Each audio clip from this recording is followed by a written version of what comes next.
সুপ্রিয় দর্শক, আসসালামু আলাইকুম। দূরের বা কাছের যে যেখান থেকে আমার এই ভিডিওটি দেখছেন, আশা করছি আপনারা সকলেই অনেক অনেক ভালো আছেন। আজকে আমি বাচা মাছ ভুনা রেসিপিটি শেয়ার করব। আশা করছি রেসিপিটি সবার কাছে খুবই ভালো লাগবে। তাহলে চলুন রেসিপিটি দেখে নিচ্ছি। আজকে রেসিপির জন্য প্রথমে একটা বাটিতে আমি নিয়েছি নদীর টাটকা বাচা মাছ, সাথে নিয়েছি একটি খলসা মাছ। তো মাছগুলোকে ভালো করে ধুয়ে পানি ঝরিয়ে নিয়েছি। এখন মাছগুলো ম্যারিনেট করে নেব। প্রথমে দিয়ে দিচ্ছি সামান্য লবণ আর দিয়ে দিচ্ছি সামান্য হলুদের গুঁড়ো, সামান্য মরিচের গুঁড়ো দিয়ে দিলাম। এখন দিয়ে দিচ্ছি সামান্য তেল। এখন ভালো করে মাছটাকে মাখিয়ে নিচ্ছি।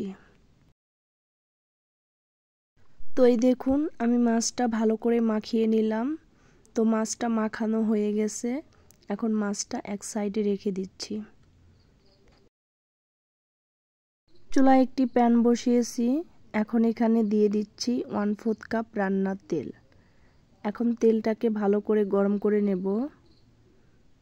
তো এই দেখুন তেলটা গরম হয়ে গেছে। এখন মাছটা ভেজে নেব। তার জন্য এখন এখানে একে একে মাছগুলো তেলে ছেড়ে দিচ্ছি।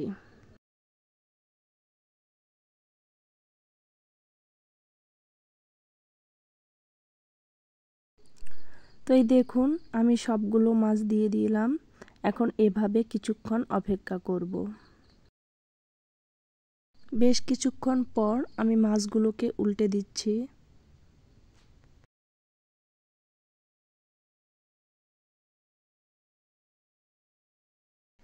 এখন মাছগুলোকে এভাবে উল্টে পাল্টে আমি মাছগুলো লাল লাল করে ভেজে নিচ্ছি। তো এই দেখুন মাছগুলো ভাজা হয়ে গেছে। এখন মাছগুলো তেল ঝরিয়ে তুলে নিচ্ছি।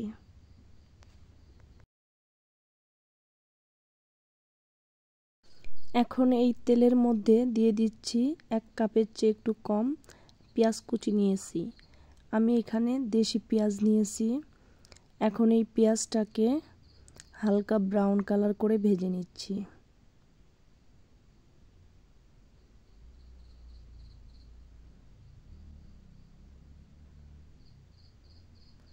তো এই দেখুন আমি পেঁয়াজটাকে ব্রাউন কালার করে ভেজে নিলাম।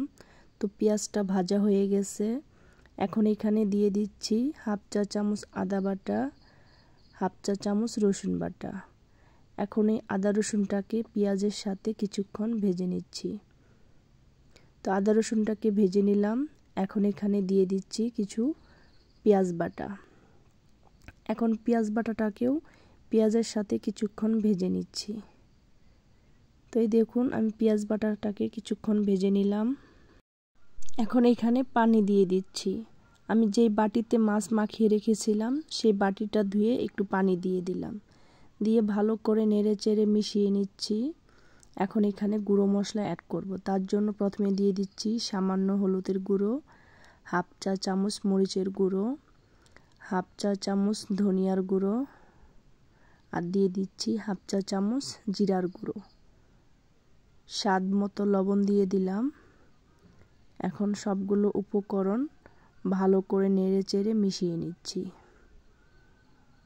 তো এই তো আমি ভালো করে নেড়ে চেড়ে মিশিয়ে নিলাম।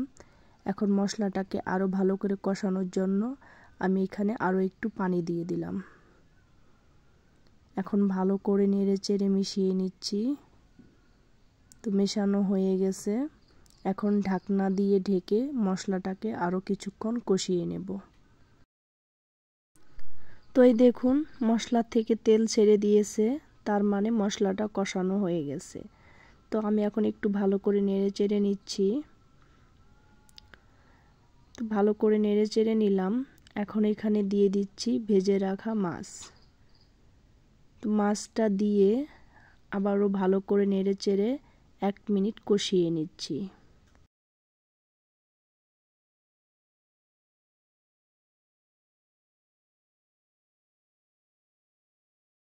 আমি মাছটাকে নেড়ে চেড়ে 1 মিনিট কষিয়ে নিলাম। এখন এখানে পানি দিয়ে দিচ্ছি। আমি এখানে ঝোলের জন্য 1 কাপ পানি দিয়ে দিলাম। এখন আবারও একটু ভালো করে নেড়ে চেড়ে মিশিয়ে নিচ্ছি। তো মেশানো হয়ে গেছে। এখন ঢাকনা দিয়ে ঢেকে কিছুক্ষণ রান্না করব। আমি ঢাকনা দিয়ে ঢেকে চুলার আঁচটা কমিয়ে 5 মিনিট রান্না করে নিলাম। তো এই দেখুন রান্নাটা প্রায় হয়ে গেছে। এখন এখানে দিয়ে দিচ্ছি কিছু ধনিয়া পাতা কুচি। এখন এই ধনিয়া পাতা কুচি দিয়ে চুলার আঁচটা একদম লো করে দেব। লো আঁচে ঢাকনা দিয়ে ঢেকে আরও 2 মিনিট রান্না করে নিচ্ছি।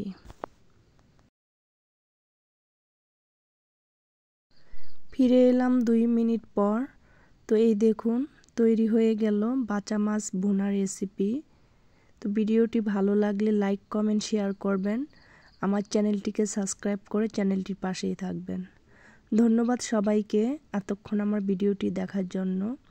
আজকের মতো এখানেই বিদায় নিচ্ছি। আল্লাহ হাফেজ।